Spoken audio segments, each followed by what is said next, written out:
호세아서 4장 6절입니다. 제 성경으로 1259쪽입니다. 호세아서 4장 6절 읽고 6장 3절도 제가 읽겠습니다. 잘 찾으셨죠? 함께 읽읍시다. 내 백성이 지식이 없으므로 망하는도다.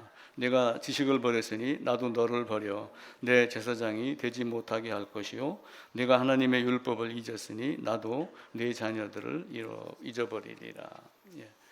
한 장 넘기시면 6장이 있습니다. 6장 1절에서 3절까지입니다. 오라 우리가 여호와께로 돌아가자. 여호와께서 우리를 찢으셨으나 도로 낫게 하실 것이요 우리를 치셨으나 싸매어 주실 것임이라. 여호와께서 이틀 후에 우리를 살리시며 셋째 날에 우리를 일으키시리니 우리가 그의 앞에서 살리라. 그러므로 우리가 여호와를 알자. 힘써 여호와를 알자. 그의 나타나심은 새벽빛같이 어김없나니 비와 같이 땅을 적시는 늦은 비와 같이 우리에게 임하시리라 하니라. 아멘. 날씨가 너무 덥습니다. 코로나 또 이렇게 또 유행이 다시 심각해지고 이렇게 해서 단계가 좀 높아지고 해가지고 때로는 찬송 부르는 것도 좀 사실은 부담이 됐는데 권사님이 힘을 주셔서 작게 불렀습니다. 마스크 착용하는 거 잊지 마시고 자기를 위해서 또 교회를 위해서 우리가 관리를 해야지 됩니다. 그저께 무슨 볼 일이 잠깐 있어서 홍천을 갔다가 홍천 남성교회 목사님을 잠깐 만났더니 차를 바꿨더라고요. 차를 새로 샀어요. 그래서 왜 교회 차 안 사고 새 차를 중고차를 샀습니까? 그랬더니 교회 차를 타고 돌아다니면 눈총을 맞는다 지금 시기에 뭐 이런 정도까지 고민을 했더라고요. 그래서 우리도 늘 조심해야지 됩니다. 오늘 주제는 통전적 성경 읽기입니다. 통전적 성경 읽기는 어느 한두 구절 단어 하나 여기에 매이는 것이 아니라 성경 전체가 무엇을 말하는가라고 하는 것을 보는 것, 이게 이제 통전적 성경 읽기입니다. 물론 한국인은 또한 능력이 있기 때문에 통전적 성경 읽기를 하려고 노력을 많이 합니다. 작은 나라고 분단되어 있고 이렇게 하지만 세계 경제 10대 구간에 들어갈 정도로 부지런하고 또 지식도 지혜도 능력도 있는 나라입니다. 아마 이것이 하나님의 은혜이며 또한 계획이며 섭리인 것으로 생각을 합니다. 그래서인지 우리나라 사람들이 성경도 많이 보고 또 어느 나라 못지않게 가톨릭까지 포함을 한다면 약 한 25에서 한 30% 정도가 성경을 보는 기독교인이다라고 이렇게 통계가 나옵니다. 거기에다가 선교사 파송도 미국 다음으로 1, 2위가 왔다 갔다 할 정도로 성실하게 복음 옵니다. 그래서인지 이제 한국 사람들이 오래 전부터 성경을 일주일 만에 통독을 하기 시작을 하는 프로그램이 있었습니다. 저도 예전에 직장 다닐 때 일주일간 휴가를 내고 가서 머물다가 지리산 기슭에 가가지고 이런 적도 있었습니다. 물론 이제 거기 온 사람들의 이야기를 대충 들어보면은 성경에 갈급했다, 성경이 고프다. 뭔가 성경이 고파가지고 왔는데 이제 이런저런 이야기를 하면서 일주일 만에 성경을 읽으니까 굉장히 빠른 속도로 있습니다. 그래서 참 좋았다 이렇게 얘기를 하고 그럽니다. 그런데 성경 통독을 하는 민족이 전 세계 중에 대한민국밖에 없다. 성경 통독을 하는 조병호 목사의 이야기입니다. 그런 정도로 이제 한국 사람들이 열정이 뛰어납니다. 성경 통독을 하면은 전체적으로 성경 줄거리를 이해를 하고 그다음에 성경이 뭘 말하는가를 대충 알 수는 있습니다. 역사 사건 또 성경이 역사 순서대로 기록되어 있다라고 하지만 중간중간에 선지서라든지 또 사도행전 이후에 서신서를 보게 되면은 순서대로 끼워 맞추지 않으면은 조금 헷갈리는 부분들도 있습니다. 물론 사복음서도 연대기 성경이라든지 이런 걸 참조해서 앞선 사람들이 이제 만들어 놓은 거니까 그걸 참조해서 순서대로 읽으면은 너무 좋죠. 거기다가 이제 우리가 알지 못했던 그 비하인드 스토리, 세계사 이런 것까지 이야기를 하면서 일주일 만에 성경 통독을 하니까 너무나 좋은 시간이었다라고 생각들을 합니다. 이제 제 관점으로 봐서는 이제 안타까운 것이 한 가지가 있죠. 성경을 그렇게 많이 이야기를 하지만 사실은 성경이 복음에 대해서는 거의 이야기를 하지 않습니다. 진짜 꼭 중요한 부분을 설명을 해야지 되고 또 반복해서 설명을 해야 되는데도 불구하고 그걸 하지 않는 모습을 보면서 자칫 잘못하면은 지식에 머무는 모습이 되겠다 이런 생각을 여러 번 했습니다. 사람들이 저한테 물어요. 네가 그걸 어떻게 하느냐? 압니다. 왜 그러냐면은 내가 하나님이 아닌데 그걸 사실은 어떻게 알아요? 근데 이제 분간은 하고 분별할 수 있는 능력이 있긴 있습니다. 욥기서에 보면 이런 말씀이 있어요. 입이 음식의 맛을 분별하듯이 귀가 말을 분간하지 않느냐. 그래서 입술이 음식의 맛을, 그 귀가 어떤 말을 들으면 이게 맞는 말이다 틀린 말이다 이렇게 분간할 수 있듯이 성경을 제가 보는 관점에서 보게 되면은 측정기를 핥아서 측정기에 매여 있는 사람들이 의외로 많이 있습니다. 그래서 그런지 사도 요한은 태초부터 있는 생명의 말씀에 관하여 우리가 들은 바요, 본 바요, 자세히 보고 손으로 만진 바라 라고 할 정도까지 뭔가 우리가 상황이 다르게 이렇게 그냥 지식적으로 알고 머리에 머무르는 것이 아니라 마음속에까지 내려가게 하는 뭔가 실질적인 체험에 대한 이야기를 많이 합니다. 물론 제자들은 따라다녔기 때문에 요한 1서에서 이렇게 썼겠지라고 하지만 따라다녔어도 부인한 사람이 있고 거부하고 떠난 사람이 있고 빈 무덤을 보고도 깨닫지 못했던 사람이 있었기 때문에 우리는 이 말의 의미를 다른 각도로 해석을 해야지 됩니다. 또한 옛말에도 색깔이 있다 이렇게 말을 합니다. 말을 듣다 보면 저게 어떤 색깔인가, 우리는 그렇게 들으면서 배우면서 자랐어요. 말에도 색깔이 있다. 그래서 또 한편으로 서울 가본 놈하고 안 가본 놈하고 싸우면 안 가본 놈이 이긴다. 물론 안 가본 놈이 이길 수가 없죠. 서울 가본 사람이 이기는 게 맞습니다. 그런데 이제 막무가내 우기는 것이 좋은 것이 아니다 라고 하는 것을 역설적으로 드러낸 겁니다. 그래서 직접 만져보고 걸어보고 먹어보고 소화시켜보고 성찰하고 이렇게 하면서 하나님의 말씀을 깨달아가는 것이 우리 성도들이 진짜 해야 될 일이 아닌가. 우리는 예수님의 제자들 같이 베드로와 요한과 같이 변화산에 올라가서 모세 엘리야도 만나지도 못했고 예수님의 변형된 모습도 바라보지 못했습니다. 빈 무덤 속도 들여다본 적도 없고 도마와 같이 손가락을 넣어보겠다 이렇게 말한 적도 없고 부활하신 주님이 생선 잡수시는 모습 갈릴리 호숫가 옆에서 그 누가복음에 있는 대로 그것도 우리는 바라보지 못했습니다. 그런데 믿음이라는 도구, 믿음이라는 수단으로 우리는 그것을 봅니다. 그래서 한편으로는 3년 동안 따라다니면서 빈 무덤을 보고도 믿지 못했고 엠마오로 가던 제자가 예수님을 눈앞에 두고도 왜 당신만 모르느냐라고 했던 그것이 어쩌면 우리가 순간적인 믿음은 그들보다도 낫지 않았었는가 그런 생각도 들어요. 물론 그들은 나중에 순교까지 하며 우리보다 더 강한 믿음을 가지고 주님의 복음을 증거했고 우리는 또 이 자리에서 세상에 대해서 넘어지기도 하고 이런 또 각각의 어떤 일장일단이 있긴 있습니다. 그래서 그 믿음이라는 수단과 도구라고 하는 것을 깨달을 수 있는 능력, 그래서 인간을 만물의 영장이다 이렇게 이야기를 합니다. 그래서 만물의 영장이라는 뜻은 그 영장이라는 건 우두머리다 이런 뜻이에요. 그래서 보통 사람들이 인간이 만물의 영장이다라고 하는 말을 사용할 정도면 에덴에서 하나님이 모든 것 다 만들어 놓고 이것들을 다스리라라고 했던 의미를 알고 있는 것 아닌가 이런 생각이 순간 들어왔습니다. 모든 것 사실은 다 알고 있어요. 예수가 구세주인 것도 알고 있고 예수님이 십자가에 달려 돌아간 것도 알고 있고 119 차를 빗대면서 모세의 홍해의 기적도 말하고 많은 사람들이 그렇게 이야기를 합니다. 갈보리의 십자가 안에 누가 있었나요? 거기는 예수님만 있었습니다. 그런데 그 믿음이란 도구와 수단을 보게 되면은 내가 그 안에 있었다라고 하는 것을 압니다. 바울이 로마서에서 연합을 이야기를 하고 갈라디아에서는 아예 단도직입적으로 이야기를 합니다. 내가 그리스도 예수와 함께 십자가에 못 박혔다. 죽어야지 반드시 산다라고 하는 것을 예수님에게 대해서 하는 게 아니라 나에 대해서, 우리에 대해서 죽어야지 반드시 산다 이렇게 이야기를 합니다. 그래서 우리는 성경이 우리에게 주고자 하려고 했던 하나님이 우리에게 성경을 기록하여 주신 목적이 뭔가라고 하는 것을 요한복음 20장에서 이미 알고 있어요. 생명을 알게 하는 것, 또한 요한 1서에서 그 주님을 따라다녔던 사도 요한에 의해 가지고 영생이 있음을 알게 합니다. 사실은 그게 주 목적입니다. 이제 그 안에 많은 역사가 있고 많은 사건이 있고 많은 좋은 말이 있으니까 사람들이 거기에 너무 많이 매이는 거예요. 그것도 배워야지 됩니다. 그러나 정작 구해야 될 것이 뭔가라고 하는 거예요. 안 보는 자는 보는 게 우선입니다.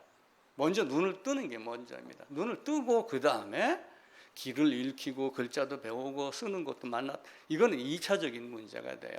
근데 지금은 많은 사람들이 본다라고 하면서 쓰고 먹고 마시고 이렇게 하는 것을 다 보는 것 같이, 다 아는 것 같이 이렇게 여기고 있습니다. 믿음의 선진들이 많은 것들을 우리에게 주었어요. 기독교 강요부터 하이델베르크. 근데 그걸 다 안다고 하나님을 알까요? 그렇지 못하다는 것이 역사 속에서 드러납니다. 개혁주의라고 하면서 그걸 많이 가르치고 그러지만 지금의 개혁주의를 개혁해야 된다 하는 소리가 나올 정도로 입 바른 소리만 하고 있지 실제는 복음에 대한 감정을 잘 모릅니다. 그 기독교 강요를 꿰뚫고 있어도 복음을 모르면 거듭나지 아니하면 지옥입니다. 그것을 누구에게 빗대서 얘기를 했냐면 니고데모를 빗대서 이야기를 했어요. 그 기독교 강요를 쓰고 강의했던 사람들보다 더 훌륭했던 니고데모에게, 유대인의 지도자이며 스승이며 선생이며 이런 자리에 있던 니고데모에게 거듭나지 아니하면 하나님 나라에 갈 수 없다, 이런 이야기를 하고 그러죠. 그저께 양궁에서 그 안산이라는 선수가 삼관왕이 됐어요. 그리고 남자와 여자 단체전에서 그 결승해 갖고 그 10점짜리에 전부 화살 6개인가가 탁 꽂혀 있는 게 신문 기사에 나왔어요. 그 관역을 벗어난 것, 하마르티아, 관역을 맞추지 못한 것, 관역을 향해 가지 못한 것, 관역에 도달하지 못한 것이 다 죄다라고 하는 말을 사용을 해갖고 이 하마르티아 관역을 사용을 합니다. 하나님이 원하는 것 받아들이지 않는 것, 하나님이 주는 걸 받지 않고 거부하는 것, 이게 다 죄악입니다. 디모데전서에서는 하나님의 모든 사람이 구원받으며 진리를 알기를 원하는, 이 말도 참 논란이 많습니다. 봐라, 성경에 모든 사람이라고 하지 않았느냐. 근데 부모의 입장이 대보면 또 그게 알아요. 부모가 속을 쓰게 보면 그걸 더 잘 압니다. 10손가락 중에 안 아픈 손가락이 있나요? 다 아프죠. 하나님의 마음은 그런 정도로 세상의 모든 사람들이 악에 빠지지 않고 자기의 말을 받아들이기를 원해요. 그러나 하나님의 의도는 따로 있는 거예요. 왜냐하면 그 중에서 거부하는 자가 있고 거부하지 않는 자가 있어요. 거부하는 자는 육이 되었기 때문에 거부하는 것이고, 예정된 자는 예정되었기 때문에 선택을 하고, 선택된 자는 예정이 되었기 때문에 선택을 하는 오묘한 섭리가 보여야지 됩니다. 죄 사함이라는 것도 하나님이 정한 법이 있어요. 교회당에 다닌다고, 교회당을 세운다고, 목사가 됐다고, 헌금을 많이 했다고, 그런다고 하나님이 받아들이지 않아요. 세상의 모든 은금을 하나님이 다 만들었습니다. 그러면은 그 은금을 만드신 하나님이 내가 드린 은금이 뭐가 귀하겠어요? 하나님이 원하면 돌덩이도 떡덩이 되게 못하겠어요? 하지요. 하지 않는데 우리에게 다른 교훈을 가르치는 거예요. 하나님은 우리에게 그런 복음을 깨닫게 하기 위해서 처음에는 사실은 처음에 어떻게 했어요? 글로 써서 가르쳤는가요? 실제로 행함으로 손으로 만져보게 하고 가르쳤는가요? 만져보게 하고 행하게 하고 그렇게 하면서 보여줘가면서 이렇게 가르쳤어요. 가르침의 방법이 다릅니다. 옛날에는 주입식 교육을 한다고 하여 선생님이 일방적으로 여기서 강의를 했어요. 지금도 저희가 책상을 이렇게 만든 이유가 있어요. 모든 책상이라고 하는 거예요. 지금도 대다수의 교회가 가면은 장의자 딱 놔놓고 딱 열 맞춰서 앉았다가 가고 이렇게 하지만 저는 그렇게 하고 싶지 않았어요. 필요에 따라서는 책상 2개, 3개를 합치면 여러 그룹으로 나눠서 토론도 할 수 있고, 그래서 그때 당시도 하나님은 양을, 염소를, 그리고 안수를 이렇게 하며 재물이 죽음이 무엇을 의미하는지 이런 모든 것들을 다 깨닫게 했습니다. 그걸 전체적으로 보는 것, 율법과 제사와 의식으로 가르치니 전체적으로를 다 깨달아 아는 것, 그리고 교회를 통해서 지금 계속 가르치는 것, 이걸 통해 가지고 성경 전체가 뭘 이야기하는가, 이건 이제 통전적 성경이라고 통전적으로 봐야지 된다, 이렇게 말합니다. 계속 말씀드렸지만 성경은 한 개의 주제입니다. 66권이 구분이 되어 있고 모세오경을 근간으로 하여 나머지 역사와 선지서와 시편 잠언 또 그리고 사복음서, 사도행전, 서신서 이렇게 쭉 이어나가지만 목표는 딱 한 군데예요. 어디예요? 새 예루살렘이에요. 에덴에서 새 예루살렘. 에덴에서 범죄한 죄인이 의로 받고 의인으로 거룩한 자로 들어가는 것. 이 땅에서 하늘로 가는 것. 첫사람 아담에서 마지막 아담이 되는 것. 첫사람 아담 안에서 마지막 아담 안으로 들어가는 것. 이게 하나님 우리에게 주고자 했던 성경의 딱 한 가지입니다. 성경의 일관성이라는 것이 있어요. 그건 뭐예요? 계속해서 부산에서 출발합니다. 고속도로로. 오다가 김천도 통과하고 그리고 뭐 추풍령도 통과하고 대전도 천안도 쭉 통과하여 갑니다. 천안이 중요한가요? 추풍령이 중요한가요? 물론 추풍령 가다 보면은 그 고속도로 공사하다가 죽은 사람들 비석도 있고 기념비적인 사건도 있습니다. 근데 목적은 어디예요? 눈은 어디를 향하여, 마음은 어디를 향하여야 돼요? 서울입니다. 서울 가는 이유가 있는 거예요. 부산 출발할 때부터. 신앙도 마찬가지로 단 하나의 주제, 하나님 나라, 하나님의 약속, 그리고 구속 이 한 가지만 가지고 출발을 하는 겁니다. 그래서 성경은 대하 드라마다 큰 강줄기가 있다. 그거는 제3 거듭남의 보고입니다. 예수님이 오셔서 내 이름의 뜻이 뭔가라고 하는 것을 마태복음 1장에서 이야기한 것만 가지고도 우리는 성경에서 무엇을 찾아야지 될까라고 하는 것을 알고 있는 거예요. 또한 요한이 요한복음을 쓰면서 제일 마지막에 이것 말고도 기록할 것이 많으나 다 기록하면은 온 천지의 바닷물을 먹물 삼아도 다 못 기록한다. 근데 기록하여 주신 이것만 가지고도 알게 할 수 있는 게 뭐예요? 그걸 가지고 이스라엘 역사를 다 아나요? 사람 마음을 다 아나요?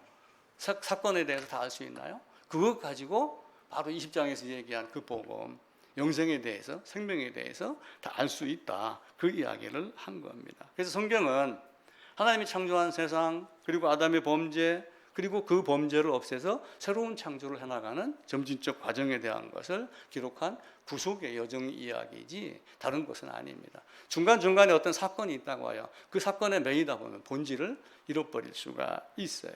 그래서 성경을 통전적으로 봐야지 된다라고 하는 거죠. 그래서 한국 사람들이 성경 통독을 하는 유일한 민족이라고 하지만 그것이 일주일 안에 나는 성경을 다 읽었다.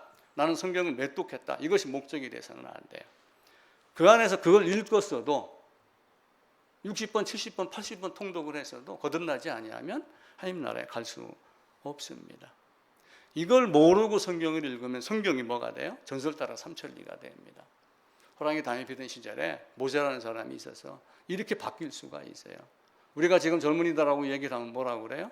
라떼는 말이야. 이 말로 지금 꼰대들 말 못하게 입 막는다고 하더라고요. 그 백종원 씨가 텔레비 무슨 프로그램에 나와가지고 이야기를 하더라고요. 라떼는 말이야. 이렇게 아예 그냥 그 말을 인용을 해갖고 내가 잔소리 좀 하겠다. 라떼는 말이야. 이렇게 하고 그러더라고요. 근데 성경을 많이 꿰뚫어도 복음을 모르는 사람이 너무 많아요. 제 눈에는 그게 보여요. 여러분도 아마 보일 겁니다. 그래서 성경은 진짜 통독은, 진짜 통전적 성경 읽기는 예수님이 나에게 뭘 해줬는가. 나라고 하는 존재, 여기다 초점을 놔죠. 예수님과 나에 대한 초점이에요. 아브라함이 뭐 했다, 이삭이 뭐 했다, 이건 둘째입니다. 그들을 통해서 배우는 교훈이지 예수님과 나와 무슨 관계 있는가. 하나님이 그리스도 안에 계신다고 그랬으니 예수 안으로 들어가지 않으면 하나님을 만날 수 없다고 바울은 고린도후서에서 이야기를 합니다. 그럼 그 예수 안으로 들어가는 것이 무엇인가? 라고 하는 것을 성경 전체에서 가르쳐줘요. 그러면 에덴에서 가죽옷 입혔다 그러니까 그냥 가죽옷 거저 입혀줬나요? 거저 입혀주지 않았어요. 네가 어디 있느냐 질문하고 나 죄인입니다. 두려워서 숨었습니다. 라고 하는 말이 있고 나서 회개가 있고 나서 죄를 깨닫고 나서 가죽옷이 주어진 거예요. 근데 그 죄를 깨닫게 하기 위해서 뭘 했어요? 네가 어디 있느냐 물은 거예요. 그럼 우리는 그 질문을 해야지 돼. 목사님 저는 여러분들에게 지금 여러분이 서 있는 위치는 어디입니까? 정말 죄사함 받았습니까? 한국의 장로교회가 죄사함 얘기를 잘 안 해요. 구원받았습니까? 이 얘기만 하면 2단이니 3단이니 이렇게 얘기를 하니까 나같이 똥배짱이라도 있는 놈은 죄사함 받았느냐? 이 말을 잘하지만 어정쩡한 목사들은 죄사함 받았습니까? 이 소리를 2단으로 몰릴까 봐 함부로 하지 못해요. 왜 못해요? 본인이 모르기 때문에 그래요. 본인이 그것을 알면은 목숨 걸고 할 수밖에 없어요. 그게 순교입니다. 순교는 아무나 하는 게 아니에요. 뭔가 확실하게 됐었을 때 그게 순교의 위치로 가게 됩니다. 모세는 모세를 기준으로 모세 오경을 기준으로 모든 것 다 성경이 근간으로 만들어져요. 모세 오경이 모세가 무엇을 기록하고 싶었을까라고 하는 거예요. 사실은 중간에 보면 많은 사건들이 있습니다. 출애굽도 있고 많은 것도 있어요. 출애굽 가르쳤겠죠. 그죠? 출애굽하려면은 문설진방에다 피 바르는 거 가르쳤죠. 그러다가 나중에 요셉을 통해서 또 말해요. 요셉이 말하잖아요. 내가 이곳에 온 것은 너희들이 나를 팔아서 나를 보낸 것이 아니라 하나님이 나를 이곳에 보냈다. 왜요? 너희를 끄집어내가지고 그 땅으로 옮기게 하려고. 이렇게 하고 요셉은 죽습니다. 그게 요셉이 가르쳐주고자 하는 또 하나의 목적입니다. 나를 팔았다고 걱정하지 말라. 하나님이 너희를 살리려고, 너희를 이곳에서 구원해내려고 나를 보낸 것이다 라고 하며 그리스도 예수를 말합니다. 애국으로 팔려간 요셉입니다. 어쩌면 그리스도의 자기 비하로 성육신하여 이 땅에 오신 가장 낮은 곳으로 오신 그 모습을 가리키기도 합니다. 그러다가 총리가 됐어요. 가장 낮은 자가 총리가 됐다. 그래서 요셉을 출세의 또 모토로 삼기도 합니다. 그런데 또 한편으로 봐보세요. 가장 높으신 분이 가장 낮은 곳으로 왔어요. 하늘에 계신 분이 땅으로 왔습니다. 땅에 있는 분이 하나님의 자리로 올라갔습니다. 이것보다 낮은 자가 높은 곳에 간 것이 있을까요? 그것을 요셉으로 가르쳤어요. 더러운 세상에서 꺼내갖고 예루살렘으로 옮겨가는 것, 더러운 세상에서 꺼내가지고 가나안 땅으로 가는 그 새 에덴이 예표인 가나안 땅으로 옮겨가는 것이 하나님이 우리에게 가르쳐 주는 것이에요. 그렇게 보면은 요셉을 향해서 갔던 그 애굽 사람들은 이미 예정된 자가 세상에서 출생하여 지금 그 애굽이 지금의 세상으로 봐도 무방을 합니다. 그곳에서 끄집어내서 가나안으로 가는 이 모습을 가르치고 있습니다. 하나님이 세상을 창조하고 아담을 지으셨습니다. 그리고 그 지은 아담이 죄를 깨닫게 하는 그 신비, 다시는 하나님께 도전이 없고 자기를 높이는 교만이 없는 그런 존재로 만드는 과정. 그래서 제가 지난주인가 동메달 얘기를 한번 한 적이 있었죠. 은메달, 금메달, 동메달이 어떤 게 제일 기쁘게 했느냐? 당연히 금메달이 기쁘지만 은메달보다는 동메달이 더 기쁘더라. 수렁이 빠질 뻔했는데 아무것도 노메달일 뻔했는데 여기서 이거 건졌기 때문에 마음의 위로는 은메달보다 동메달이 더 기쁘답니다. 은메달은 주로 이제 일을 가는 거예요. 내가 조금만 더 했으면 분을 내고 조금만 더 했으면 아쉽다. 여기 마음이 있는데 동메달은 그렇지 않대요. 이 심리학자들의 이야기 마찬가지입니다.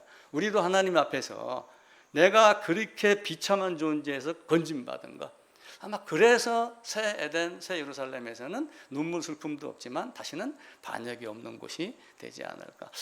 참 묘하다. 하나님이 묘하게 가르친다.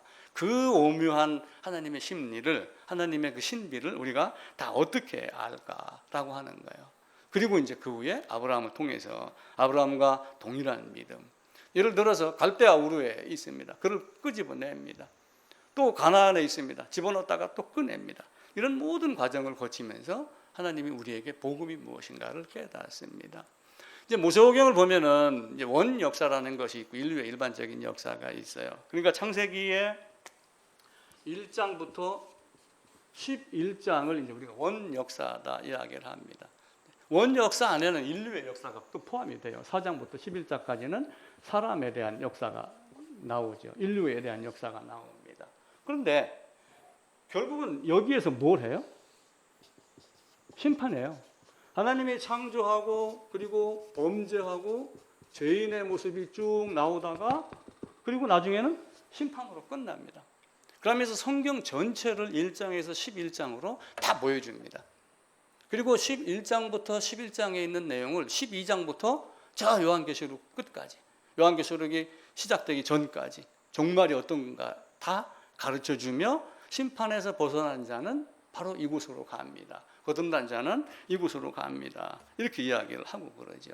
그래서 우리는 원역사다, 인류의 역사다 이걸 학문적으로 구분하는 것도 굉장히 좋습니다. 그래야지 딱 구별이 되니까. 근데 더 중요한 거는 왜 1장에서 11장까지 모든 역사를 다 끝내놓고 사실은 하나님 계심과 출생과 범죄와 회개와 그리고 회개하지 않음과 그리고 심판과 구원과 이걸 다 가르쳐 주는 거예요. 창세기 1장에서 11장까지. 그리고 나중에는 어떻게 해요?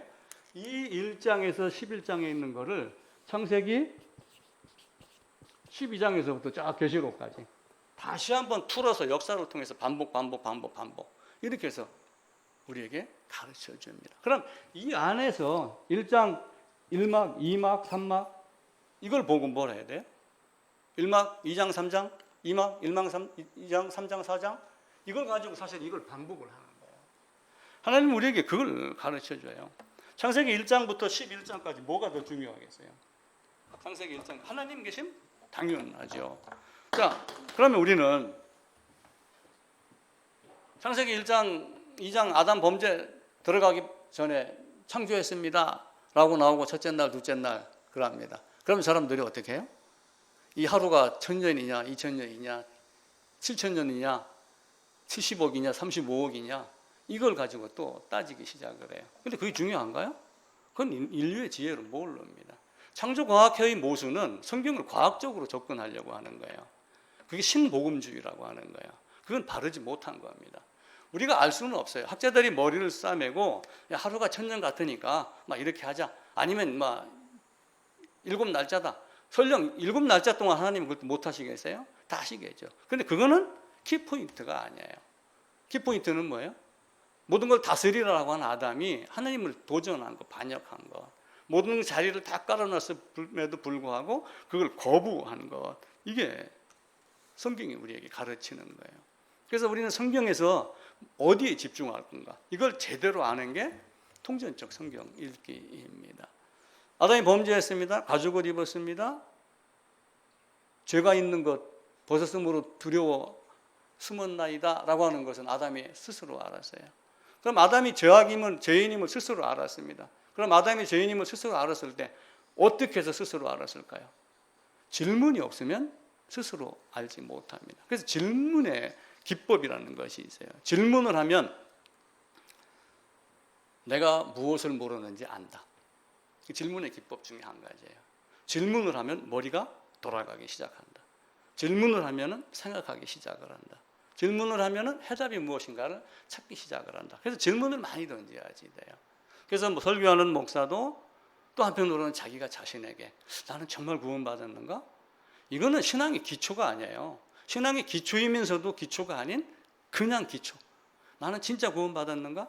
자, 예를 들어 갖고 뭐 어느 분 이름을 대기는 불편합니다. 뭐 분당이나 또 아니면 서울에 큰 교회 목사님들 많습니다. 사람들이 수십만 명씩 몰려옵니다. 진짜 구원받았는가? 자기가 자신에게 나는 목사니까 당연히 나는 어려서부터 유아세례 받고 SFC 거치고 고신대학원 나오고 당연히 구원받았지. 이렇게 접근을 하면 하나님이 기뻐하겠어요? 기뻐하지 않겠어요? 니고데모를 통해서 그걸 가르치는 거예요. 야 박사야, 야 이 석사야, 신학대학원 나온 목사야. 내가 니고데모를 통해서 너한테 묻는다. 거듭나지 아니하면 하나님 나라에 갈 수 없다. 이렇게 가르치는 거예요. 아담에게도 묻습니다. 네가 어디 있느냐? 네 위치가 뭐냐 지금? 내 아니냐 내 밖이냐? 죄가 있느냐 없느냐? 너 왜 감히 나에게? 그렇게 되면 결과가 어떤 건지 알지? 이 모든 말이 함축적으로 다 포함이 됐을 거라고 생각을 합니다. 그러니까 구약 모세오경을 바탕으로 역사서가 진행이 되며 열왕기하 11장, 12장, 13, 14장 쭉 들어가며 선지자가 계속 중간중간에 찔러대며 뭐래요? 혼내키는 거예요. 묻습니다. 왜 그렇게 살았어? 여호와를 아는 지식이 있어? 지식을 버렸으니 나도 너희를 버릴 거야. 계속 묻습니다. 그럼 그 물음 속에 백성들은 어떻게 해야지 돼요? 다 안다 이렇게 넘어간 거예요. 난 다 안다.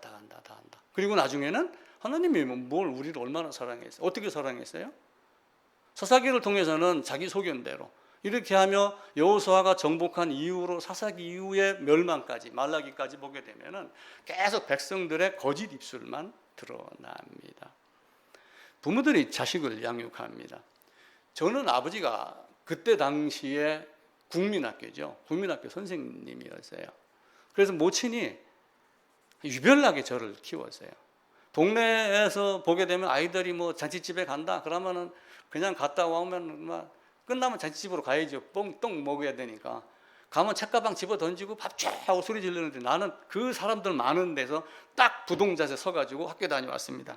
인사를 하고 들어가야지 돼요. 그렇게 하는 놈이 그 동네에서 나밖에 없었어요. 그게 참 묘하게 가르쳤죠. 그래서 그런 건지 우리는 군대 가도 그런 걸 합니다. 뭐 이렇게 하면 예 시정하겠습니다. 뭐 이런 말 잘해요. 잘못했습니다. 고치겠습니다. 직장 생활도 그렇게 했어요. 파이프렌치 문기가 막 왔다 갔다 하고 어떤 때는 망치로 막 내 헬멧을 치기도 하고 그러면 어떻게 했어요? 먹고 살아야 되니까 죄송합니다.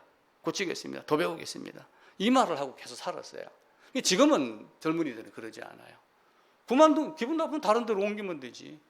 그때 당시에는 어떻게 했어요? 직장에서 안 잘라주면 행복이었어요. 그래서 비가 오나 눈이 오나 하여튼 웃으면서 출근을 해야지 돼요.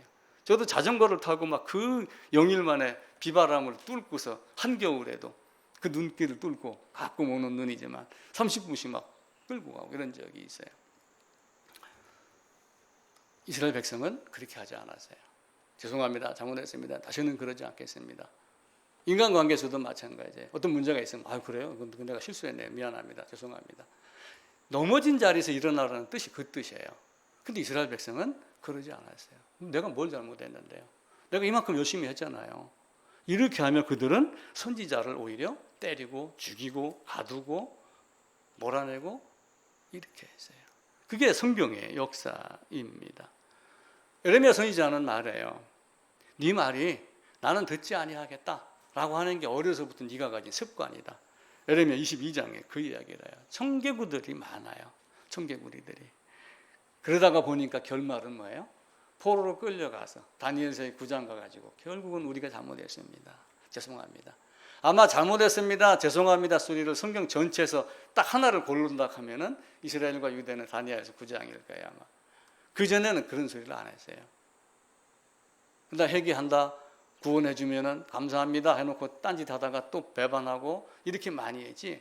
진짜 가가지고 그 그발 강가에서 나룻배 타고 그들이 술을 마시고 노는데 야 찬송가 한 곡 불러봐. 이렇게 하면 좋겠어요 안 좋겠어요? 피눈물을 흘리겠죠.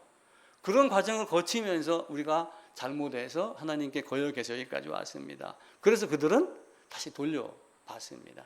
와서 성전도 건축하고 많이 했지만 끝내는 어떻게 되세요? 다시 에스라가 죽고 느헤미야가 없고 그렇게 하니까 또 말라기 시대가 돌아오는 거예요. 성전 안에다가 그 도비아라고 하는 사람 그 신방도 만들어주고 뭐 이런 식으로 이렇게 하면 언제 우리가 이렇게 이야기를 해요. 계속 그런 모습들로 그들로 살아왔습니다. 거듭나지 아니하면 안 된다라고 하는 것을 무엇으로 가리키냐면 노아의 배로 가르치는 거예요. 방주로. 방주가 이렇게 있습니다. 몇 명이 탔어요? 8명입니다. 겨우 8명이다. 그렇게 이야기를 해요. 우리는 성경을 따라서 방주 탄 사람이 노아 그리고 노아 식구 해가지고 총 8명 이렇게 말을 합니다. 근데 예수님의 말을 따르면 거듭난 자 노아가 탔다 이렇게 말해야지 돼요. 그냥 노아가 탔다, 노아의 식구가 탔다 이렇게 하는 게 아니라 거듭난 노아가 탔다, 당대의 의인인 노아가 탔다 이렇게 접근을 해야지 방주의 모습이 보입니다. 그러니까 봐보세요. 창조하고 아담 범죄하고 가인 아벨 나오고 그러다가 소돔 뭐 이렇게 쭉 뒤에 얘기 나오겠죠. 쭉 나오다가 결국은 뭐야 인류가 다시 범죄하기 시작했더라. 그리고 방주 준비해라. 준비한 자와 준비하지 않은 자. 거듭난 자와 거듭나지 않은 자. 이걸로 갈립니다. 저는 아브라함이 예를 들어서 노아가 자식 아들 서인만 낳았다라고 생각하지는 않아요. 물론 성경은 서인만 얘기를 하니까 100세 된 사람이 어찌 자식을 낳겠느냐라고 했을 때 아브라함의 나이는 99세였어요. 대략 100세 이렇게 얘기를 한 거예요. 내년 이맘때 나겠다라고 했을 때 이삭을 낳았을 때가 100세니까 그러면은 사라가 그때 약 90세로 칩시다. 100세 90세로 얘기를 한 거예요. 89세가 됐든지 90으로 따지면 사라가 127세에 죽었어요. 자식을 낳고 37년을 더 살았습니다. 그럼 아브라함의 나이는 137세예요. 137세에 아내 사라가 죽었을 때 후처를 드렸어요. 그리고 자식 6명을 더 낳았어요. 거기에 또 다른 사람 있는지는 잘 모르겠어요. 여성민만 놓고 보더라도 연년생이라 할지라도 2년 하면 12명, 12년 아니에요. 아브라함이 100세 때 나는 생산 능력이 없습니다 라고 하는 게 진짜 없었을까요? 아니면 하나님께 골부리는 것이었을까요? 그 고민을 한번 해봐야지 돼요. 노아도 식구가 아들이 딱 3명이었다. 참 제가 그냥 임의로 이야기를 하는 거예요. 성경이 왜 셋이라 했는데 너는 엉뚱한 얘기 하느냐 이렇게 묻지 마시고 노아의 아들 많은 사람 중에 거듭난 자가 서이였다. 예를 들어서 이렇게 볼 수도 있지 않겠느냐라고 하는 거죠. 그만큼 거듭남이라고 하는 것이 통전적으로 성경을 봐서 성경이 나에게 뭘 요구하는가를 찾아내는 것이 얼마나 중요한 것인가라고 하는 거예요. 성경은 수많은 내용들이 많이 있습니다. 창세기 1장부터 11장까지 하나님에 대한 내용들이 그렇게 많이 있나요? 그냥 우리가 하나님 형상대로 만들었다. 세상을 하나님이 창조했다. 아담 어디 있느냐? 이렇게 말한 것 이외에는 하나님 말씀한 게 별로 없어요. 그냥 아브라함 노아에게 방주 지어라 이렇게 말한 것. 그런데 사람들은 이제 12장부터 계시록까지 나와 있는 66권 중에서 하나님의 속성에 대한 것을 전부 찾아냅니다. 찾아내가지고 어디다가 기록을 해요? 한 군데도 모아가지고 기록을 합니다. 그러니까 세상은 뭐가 있냐면은 정보라는 것이 있어요. 정보. 정보는 여럿이 있어요.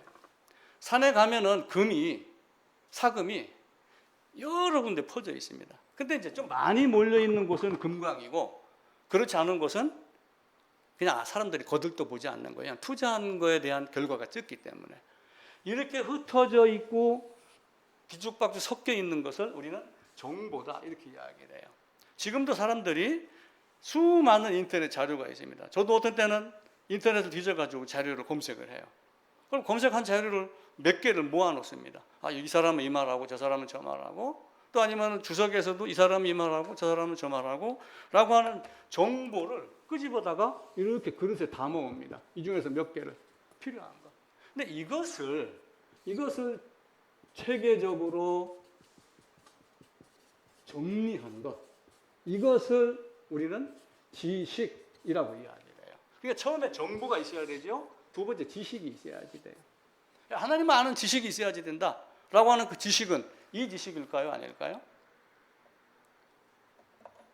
칼빈이, 벨직이, 하이델베르크가 많은 걸 모아놨지만 모아놨다고 해서 완전한 지식은 아니에요.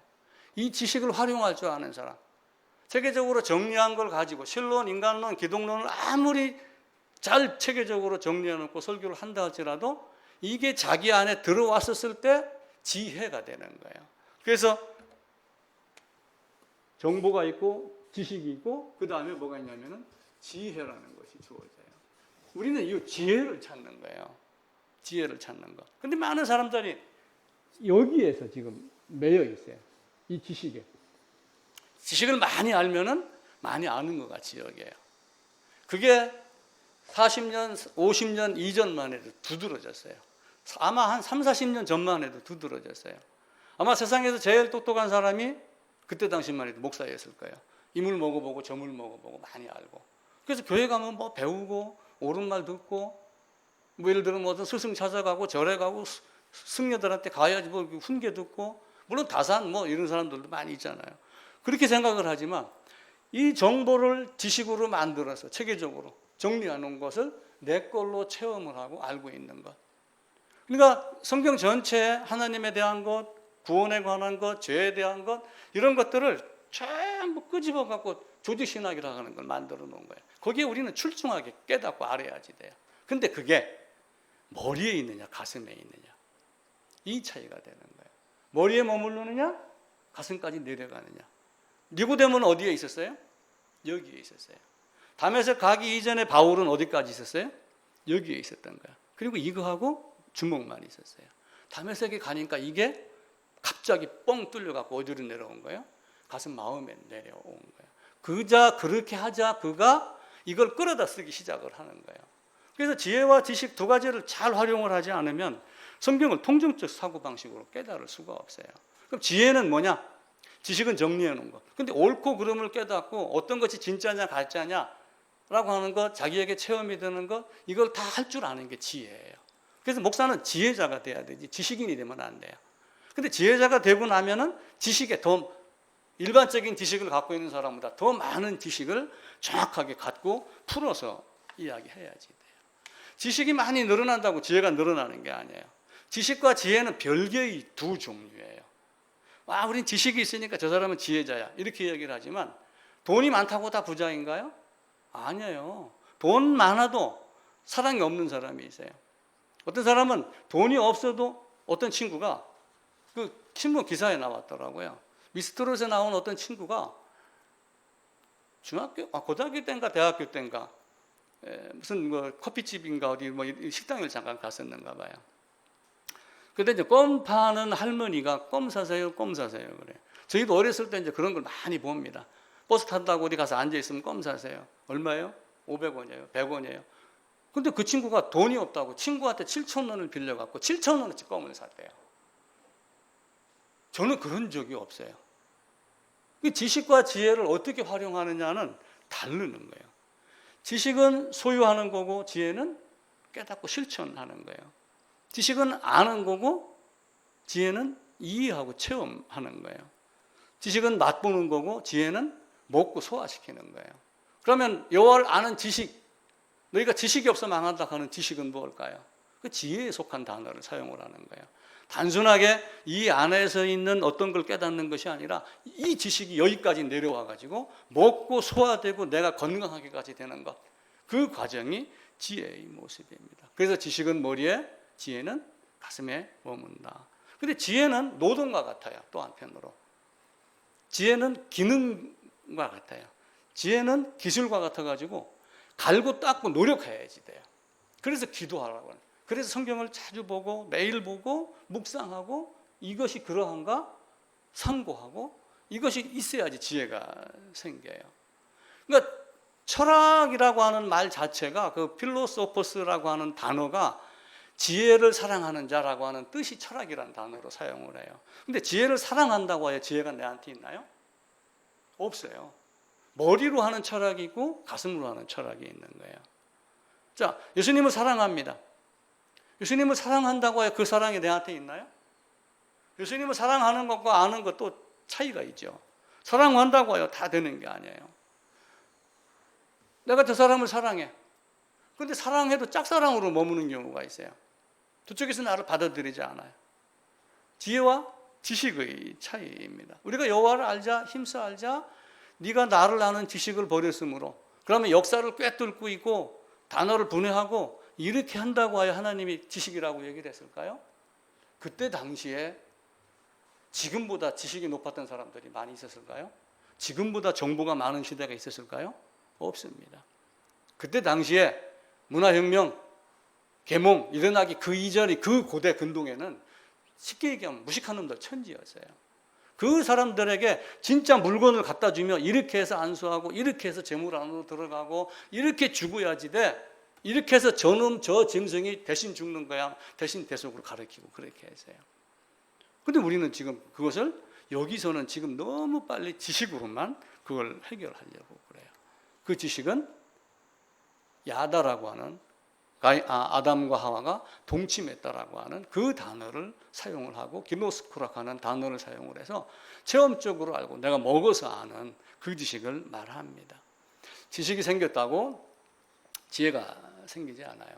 지식의 늪에 빠지면은 지혜가 가까이 올 수가 없습니다. 근데 아는 것도 잘못 알면은 알미 지나치면 잘못 알 수도 있습니다. 그래서 우리는 이제 여호와를 아는 지식, 그래서 성경을 많이 보고 통독을 하고 이렇게 하지만 하나님이 나에게 진짜 주려고 했던 것이 뭔가, 진짜 아버지가 나에게 사랑에게 주려고 했던 것이 뭔가 라고 하는 거예요. 그것 한 가지를 아는 거예요. 사실은 부모가 자식에게 줄 건 사실은 많아요. 근데 요즘에는 그거 나옵니다. 절대로 자식에게 돈 물려주지 말라. 돈 물려주지 말고 네가 잘 쓰고 잘 먹고 그러다가 그냥 그렇게 가라, 뭐 이렇게 가르치기도 하고 그럽니다. 그런데 자식들은 뭘 바라요? 돈을 바라죠. 진짜 아버지의 지혜를 바라는 게 아니라 아버지의 지식을 원하는 거예요. 그거하고 거의 비슷한 형태로 갑니다. 그래서 이 지식과 지혜를 우리 신앙적인 측면에서도 잘 살펴서 내가 어떻습니까? 그러니까 예수님은 말씀하셔요. 너희가 본다고 하니 너희 죄가 그대로 있느니라. 너희가 안다고 하니 그냥 있느니라. 근데 예수님 당시에 병이 나았던 자들을 보면은 다 내가 아픕니다. 내가 못 봅니다. 내가 혈류병입니다. 내가 당신 옷가에도 손을 대야지 낫습니다. 라고 하는 발버둥이 있었을 때 그들의 병이 났었어요. 설령 눈에다 진흙을 발라줬을 때, 야 임마, 왜 이 더러운 침을 뱉어갖고 나한테 진흙을 발라? 이렇게 덤비지 아니하고 가서 씻으라 했을 때 씻을 수 있는 순종, 이것이 그들에게는 지혜였습니다. 그런데 서기관 바리새인들은 어떻게 했어요? 다 안다 그랬어요. 다 안다. 근데 나머지 사람들은 어떻게 했어요? 그래서 저 바리새인은 아니고 이 사람이, 이렇게 예수님은 딱 잘라서 이야기를 합니다. 12장부터 1장부터 11장까지 있던 사건의 내용을 12장부터 계시록까지 계속해서 반복된 역사를 통해 가지고 출생과 사망, 출생과 사망, 이걸 통해서 우리에게 성경을 가르쳐줘요. 그러면서 아브라함의 믿음이 너희 믿음이 돼야 된다라고 하는 것을 바울도 예수님 이후에 지금도 우리에게 그걸 가르치며 아브라함의 믿음이 무엇인가 라고 하는 것을 이야기를 하죠. 그러니까 그리스도의 것이면, 너희가 그리스도의 것이면 아브라함의 자손이다. 그러니까 결국은 아브라함도 그리스도의 것이었고 그리스도가 주는 믿음을 가진 아브라함의 믿음, 그걸 우리도 가져야지 돼요. 그런데 세상은 그렇지 않았어요. 이 약속을 지키러, 이 약속을 완전하게 성취하러 우리 주님이 오셨지만, 사람으로 오셨지만 지식이 가득한 사람들은 그 메시아로 바라보지 않은 거예요. 그냥 나약한 목수의 아들, 꾀지지하고 이제 그 신학자들이나 역사학자들이 예수님의 본래 모습을 추정하여서 유대인들의 예전 모습. 그러니까 우리도 지금 얼굴이 이러지만 100년, 200년 조선시대, 고려시대로 거슬러 올라가면은 그때 당시 사람의 모습들이 있습니다. 그 고대 유대인들의 모습을 대충 추적을 해놔가지고 예수님의 얼굴을 그려갖고 나온 적이 있어요. 제가 언젠가 시간이 되면은 단톡방에다 한번 올릴게요. 꼭 아프리카의 흑인 비슷하게 까무잡잡하며 원숭이 모습 비슷하게 닮은 것 같기도 하고 추남치고 그런 추남이 없을 정도로, 그래서 흠모할 만한 것도 없고 영안으로 보여야지 보이게 우리 주님이 오셨구나. 서기관과 바리사인들의 그 율법의 눈으로, 지식의 눈으로 보면은 지혜가 보이지 않는구나 라고 하는 생각이 들 정도로. 그래서 우리 예수님은 이전부터 아담의 가죽옷부터 죄를 깨닫거든. 그러니까 에스겔서에 가면 파수꾼에 대한 이야기가 나와요. 파수꾼이 하는 역할은 뭐예요? 선지자가 하는 역할은 뭐예요? 선지자가 하는 얘기는 뭐예요? 너 왜 그렇게 했어? 너 왜 나쁜 짓 했어? 그걸 이야기를 하는 거예요. 그러니까 에레미야, 에스겔 다 어떻게 했어요? 고생 쎄 빠지게 했습니다. 그죠? 그렇게 놓고 그들을 향해서 외칩니다. 그러다 나중에 에스겔 선지자를 통해 너는 파수꾼이야. 가서 죄를 깨닫게 해라. 레위기 4장인가 하게 되면은 속죄제 얘기가 나올 때도 있어요. 속죄제 얘기가 나오는데 거기에 보면은 죄를 깨닫게 해주거든. 그럼 누군가가 저를 깨닫게 해주는 역할이 있는 거예요. 그게 부모가 자식에게, 목사가 성도에게, 또 한편으로 자기가 자기에게, 성경 말씀이 나에게. 이렇게 해서 죄를 깨달았을 때 죄를 해결하는 방법이 무엇인가 라고 하는 것을 성경이 가르친 대로 죄물에다가 나를 집어넣는 것. 그 예수님이 죄물로 오셨잖아요. 히브리서 읽어보세요. 그걸 다 가르쳤는데도 불구하고 안 하는 거예요. 자, 모세오경을 가만히 한번 봐보세요. 모세오경. 모세오경이 하나님에 대한 얘기예요. 모세에 대한 얘기예요. 하나님에 대한 이야기죠. 그런데 창세기 1장부터 11장까지 그렇게 놓고 12장부터 50장까지 그러다가 결국은 요셉 얘기로 끝을 냅니다. 당신들, 내가 먼저 온 거야. 당신들 살리려고. 당신들을 다시 어디로 끌고 가요? 요 가나안 땅으로 끌고 가려고 나를 먼저 보낸 거야. 여기 가야 돼. 그리고 내 해골도 이리로 올려보내. 그래서 나중에 어떻게 해요? 모세가 메고 나갔잖아요. 그런데 이제 나가가지고, 자, 요셉이 110세인가, 110세 맞죠? 110세인가 죽었어요. 110세. 요셉이 39에 가고 110세인가에 죽었습니다. 그러면 이게 약 70년 정도가 돼요. 그럼 출애굽할 때의 총 기간이 430년이면은 70을 빼면은 660년이라는 기간은 수많은 고통 속에 있었던 거예요. 고통이 점점 증가해진 거예요.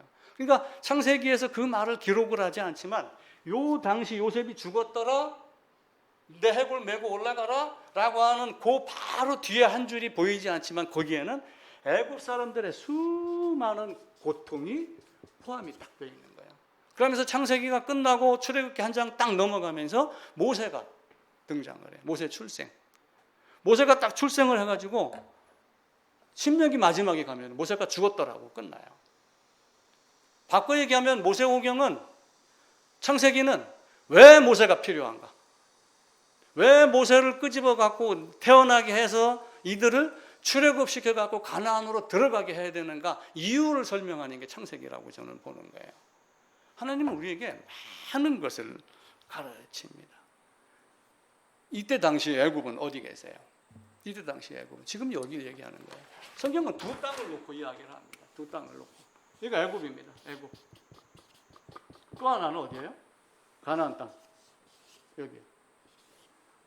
여기는 새 예루살렘. 새 예루살렘. 에덴. 에덴에 있다가 쉽게 얘기하면 쫓겨났어요. 에덴 밖으로. 저주받은 땅으로. 그리고 다시 이들을 끄집어내 가지고 어디로 집어넣어요? 새 예루살렘으로, 새 에덴으로 데리고 가게 하려고 하는 것이 모세오경이 가르치는 거예요. 그 과정 중에 무설주 임방에다 피 바르는 것도 있죠. 레위기를 통해서 속죄 제사 가르쳐 주죠. 그리고 너희가 그걸 안다면 성전을 중심으로, 제사장을 중심으로 율법을 배우고 어떻게 해라. 그걸 가르치는 거예요. 성경을 가르치려고 하는 모세의 마음은 참 열렬했습니다. 저는 그걸 보면서 야, 나는 참 진짜 목회 못하는구나. 모세가 율법의 말씀을 다 기록해가지고 적으면서 노래로 가르쳤어요. 노래. 저는 지금도 뭐 이장이가 불렀던 그건 너 이렇게 하면은 그 노래만 딱 반주만 나오면 저는 지금도 그건 너 때문에 은이야. 가사가 튀어나와요. 노래를 배웠기 때문에. 모세는 이스라엘 백성에게 노래로 가르치면서 하나님의 율법이 이러하다라고 하는 것을 마음에 새기게 만들었어요. 그 율법책을 언약궤 곁에 두고 하나님이 가르치는 길로 바로 가라 이렇게 했는데, 저 뒤에 요시야 왕 때는 어떻게 했어요? 율법책이 없었던 거야. 그러다가 대제사장 hil기야가 나 율법책 발견했습니다 전하하고 율법책을 못 읽으니까 서기관 사반에게 갖다 주고, 서기관 사반이 그걸 읽으니까 요시야 왕이 듣고 깜짝 놀란 거예요. 우리 조상들은 이 율법에서 이야기한 걸 한 놈도 하나도 안 지켰구나. 우리가 지금부터 지키자. 이렇게 바뀌어 나가는 거예요. 성경은 모세를 통하여 많은 걸 주었어요. 이 애굽이 지금 여기예요. 지금의 나. 근데 지금의 나가 여기로 갔느냐 안 갔느냐 이걸 보는 거예요. 그러면서 한편으로는 여기다가 뭘 집어넣었어요? 가나안 땅 들어가기 전에 가나안 땅 이렇게 있으면은 여기를 광야라고 한 거예요. 광야. 실제 가나안 땅은 이쪽입니다. 광야. 가데스 바나에서 쭉 보고, 그리고 애굽에서 끄집어넣어 갖고 어디로 집어넣었어요? 광야로 넣었어요. 훈련시키는 거예요. 연단시키는 거예요. 제가 포스코 얘기 몇 번 드렸죠. 원료 부두로 호주나 이런 데서 막 배로 철광석을 실어옵니다. 실어와가지고 고로에다가 집어넣어요. 1600도 1700도 막 펄펄 끓입니다. 그러면 쇠가 녹아가지고 쭉 떨어지면서 비중 차이에 의해 가지고 쇠는 쇠끼리 떠서 없어지는 부산물 슬래그는 슬래그끼리 가벼우니까 위에 떠요. 그걸 가지고 이렇게 가릅니다. 그럼 쇠가 나온 걸 또 다시 절로 담아가지고 산소만 집어넣어요. 100% 산소만. 그럼 100% 산소만 집어넣으니까 이 안에 있는 불순물이 완전하게 다 타요. 정금같이 나오게 돼 있어요. 그걸 또 막 두들깁니다. 아변이라는 사람이 이제 못 두드리니까 롤러가 돌아가게 하면서 요 사이에다 넣었다 뺐다 막 이렇게 해요. 이렇게 갔다가 조금 더 조이고 힘을 줘가지고, 그러니까 얇게 늘어나기도 하고 막 여러 가지 과정을 거치는 거예요. 그것을 어디서 하냐면은 이 광야에서 하는 거예요. 광야에서.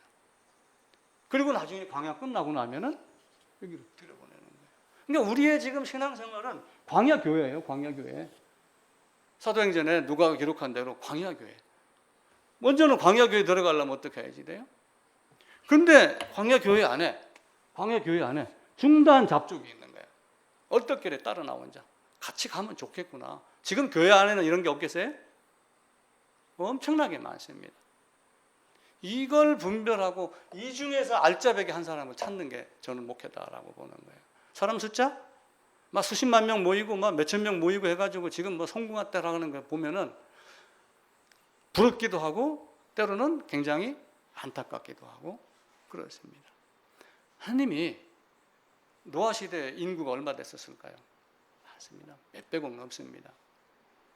그 인구 중에 거듭난 노아의 식구만, 거듭난 노아만 그 집구 들어갔다라고 하는 것, 그걸 보고 우리가 정보를 지식으로 지식을 체계적으로 만들어 놓은 그 지식에 빠지는, 지식의 함정에, 지식의 늪에 빠지는 게 아니라 그걸 활용해서 지혜를 구해야지 돼요. 그래서 모세오경은 모세의 책이면서 모세가 1장부터 11장까지 12장부터 쭉 뒤로 이어져 가면서 우리에게 그걸 가르쳐 줍니다. 율법과 은혜가 또 바뀌죠. 결국 모세도 신명기 마지막에 가면 누구를 후계자로 세워요? 여호수아를 세웁니다. 여호수아의 어원이 뭐예요? 예수와예요. 거기에서 예수라는 단어가 나왔어요. 율법과 은혜의 바톤 터치입니다. 그러면서 율법과 은혜는 항상 같이 간다라고 하는 것. 그래서 우리가 통전적으로 성경 읽는 법을 계속해서 알아야 되고, 먼저는 나 정말 구원받았는가? 이걸 하루에 몇 번씩 질문하세요. 저도 가끔 질문합니다. 이건 내가 내 자가당착에 빠진 게 아니야? 그러면 성경도 확인하고 그럽니다. 성경이 요구하는 바가 뭔가? 하나님이 나에게 주고자 하는 게 뭔가? 지금까지 살아왔던 많은 것, 저도 30살부터 교회를 다녔으니까 애들 때부터 머무르고 다녀서 세례 받은 거 저는 치지도 않습니다. 30이니까 나름대로 지식이 있었고 지혜가 있다고 생각하는 그 상태에서 분간하면서 지금까지 오면서 어느 순간에 넘는 순간이 있었던 거예요. 출애굽하는 순간이. 그걸 계속해서 기억해냅니다. 가장 불쌍한 자는 유아세례 또 아니면 입교하면서 세례받고 나는 세례교인이야 라고 하는 것. 이 말에 매여 사는 사람이 저는 굉장히 불쌍하다고 생각을 해요. 노아 방주 노아 식구 8명이 만들었을까요? 축구장 크기보다 조금 더 큽니다. 물론 120년이라는 기간이 있으니까 식구들끼리만 만들었을 수도 있어요. 근데 그 배에 들어간 나무 목재가 얼마나 크고 길었는가. 이만큼 한 거 전부 엮을 수도 있지만 긴 나무를 통으로 사용했으면 8명이 옮기지 못합니다. 누군가의 힘을 사용도 했겠죠.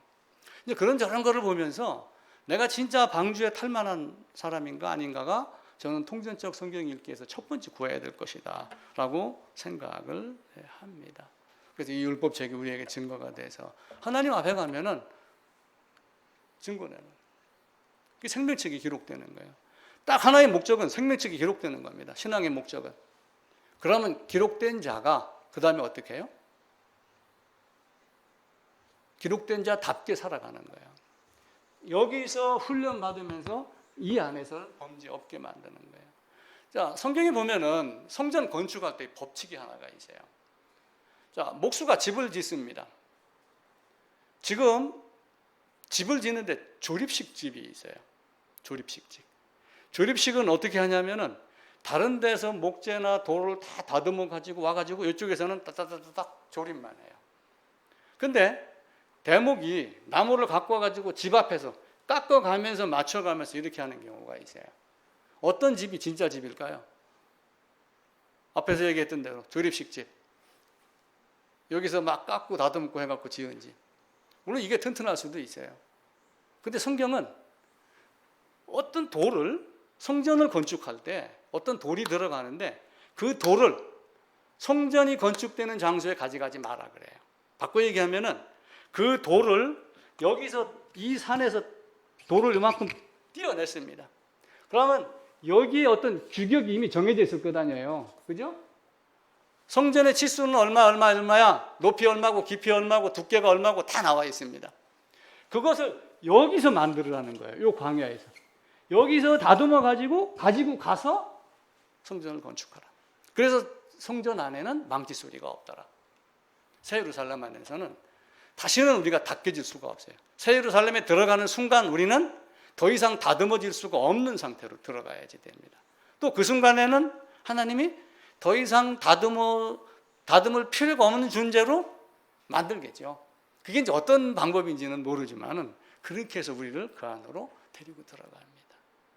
그 뜨인 돌을 그곳에서 다듬고 성전 안으로, 성전 건축되는 곳으로 가지고 가지 마라. 이걸 보고 우리는 첫째는 뜨인 돌이 돼야 되고, 뜨인 돌. 물론 예수님 얘기하는 거 아니에요. 우리 바꿔 얘기하면은 세상의 산속에 붙어있는 얄궂은 돌멩이에서 떨어져 나와가지고 목수의 대장장이의 손에 잡힌 바 된, 택하여 부름받은, 불러낸 아브라함과 같이 그런 자가 돼야 되고, 그 다음에는 그가 나를 원래 정해진 규격대로 어떤 모양으로 깎아내든 아픔을 참고 견디고 인내하고 광야의 훈련 교회를 받고, 그리고 나중에는 어떻게 해요? 성전 건축하는 데 옮겨가서 따다닥 맞추면 되는 것 아닌가. 그래서 요즘 저리식집을 보면서 이거 성경을 좀 가르치는 것 같구나, 순간 그런 생각이 들어가세요. 그래서 우리가 성경에 보면 좋은 정보가 너무 많습니다. 좋은 지식으로 체계적으로 정리하는 것도 너무 많습니다. 그런데 그 지식의 늪에서 너무 빠지지 말고 그것 중에서 진짜 성경이 나에게 요구한 진짜 핵심이 되는 키포인트 되는 요구가 무엇인가?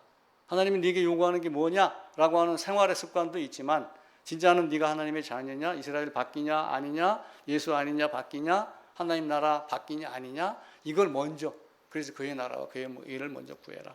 진짜 거듭났는가? 진짜 제사함 받았는가? 진짜 구원 받았는가? 왜 장로교회 안에서 이 말을 잘 안 하죠? 진짜 구원 받았어? 진짜 구원 받았어 물으면 이상한 사람이라고 얘기해요. 근데 수백 번 물어야지 됩니다. 진짜 구원 받았어요? 진짜 거듭났어요? 진짜 제사함 받았어요? 자기 백성을 저희 지에서 구원할 자다. 이게 예수님이 오신 목적이에요. 그걸 얘기할 때 안색이 바뀌면 안 돼요. 세상에 누가 그런 나 세례교인이야 그럼 그거 말고 이렇게 물어야지 돼요. 그 세례 안 받았으면 어때요? 하나님이 주는 세례 받으면 되죠. 육신의 할례가 아니라 마음의 할례라고 그랬잖아요. 육신의 할례가 아니고 마음의 할례를 받으라고 그러면서 우리는 왜 형식과 의식을 거친 세례를 거쳐야지 교인이라고 하고 인정해주고 입교해주고 집사, 장로, 권사 이런 단계를 꼭 세례라고 하는 것에다 맞춰요. 하나님이 요구하는 세례가 뭔가? 그리스도의 할례다. 그리스도의 세례다. 육적 몸을 벗지 아니하는 그 그리스도의 할례를 받는 그런 모습으로 들어가야지 됩니다. 건강에 채식 좋고 고기 좋고 운동 필요하고 다 합니다. 밥은 쌀로 짓는 것이지 금과 은으로 짓는 게 아니에요. 다 세상에는 이치가 있습니다. 성경은 하나님의 마음에 합한 자는 수많은 지식이 아니라 지혜자예요. 그 지식을 활용한 지혜자가 되기를 바라고, 우리 안에 우리 주위에 수많은 학문이 있지만 그걸 먹고 소화시켜서 지혜로운 사람이 되어야지 되고, 또 그렇게 되면은 사도 바울과 같이 그 지식을 끌어다가 이전에 잘못 왜곡 해석했던 그 지식을 다시 바로잡아서 하나님 말씀을 전하는 도구로 강력하게 써야지 됩니다. 그리고 그 말씀을 받았으면 되새김해야 돼요. 소처럼 계속해서 그걸 묵상이라고 이야기를 하는 거예요. 손은 어떻게 되새김을 해요? 삼켰던 것 다시 꺼내가지고 또 씹고 또 삼키고, 이걸 계속해서 반복을 합니다. 우리가 트름하는 걸로 놓고 따지면 굉장히 추접하고 더러운 거지만, 그걸 다시 되새기고 새기고 묵상하고 더 깊이 깨달아가는 걸로 친다면 그 되새김은 엄청난 거예요. 그래서 돼지는 발이 두 개로 갈라져 있지만 되새김을 하지 않으니까 부정한 짐승이다. 그렇게 얘기를 하는 거예요. 그럼 지금의 그 말을 하는 사람이 돼지고기 안 먹어요? 다 먹잖아요. 그 본 뜻이 무엇인가를 우리가 알아가는 거예요. 우리에게 하나님이 성경이 주신 목적, 성육신의 목적, 죽으심과 부활의 목적, 그거는 예수님만을 위한 것이 아니에요.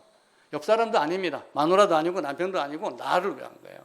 그게 먼저 돼야지 내가 내 발이 땅에 딱 서 있어야지 물에 빠진 자에게 밧줄을 던지든 배를 끌고 가든 조끼를 입고 뛰어들든 뭔가 자격이 있어야 될 것 아니에요. 그런 훌륭한 모든 분들이 다 되시기를 바라고, 성경은 에덴과 새 에덴, 그리고 에덴 밖과 에덴 안, 첫사람 아담과 마지막 아담, 사실 이걸 가리키는 거예요. 그래서 통전적으로 성경 읽기를 부탁을 드리겠습니다.